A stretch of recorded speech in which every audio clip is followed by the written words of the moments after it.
Si Lino at ang kaibigang sabon. Kilalanin natin si Lino, isang batang mahilig maglaro sa labas.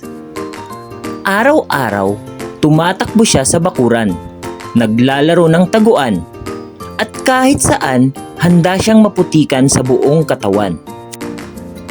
Pero isang hapon, habang mahimbing ang tulog ni Lino, may nakilala siyang kakaiba. Isang maliit na sabon na may mukha. "Kumusta? Ako si Sabon," sabi nito. Aba, marunong pala siyang magsalita.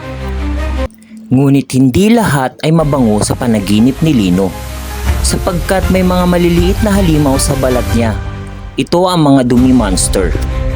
"Kung hindi ka maliligo," sabi ni Sabon, "mananatili sila at mangangati ang balat mo. Hay naku!" Kaya agad nilang tinaboy ang mga dumi monster. Nag-shampoo si Lino, nagsabon at nagbanlaw. "Naku! Ang daming bula!" Ang saya-saya ni Sabon habang naliligo si Lino. Pagkatapos maligo, ayan na si Lino.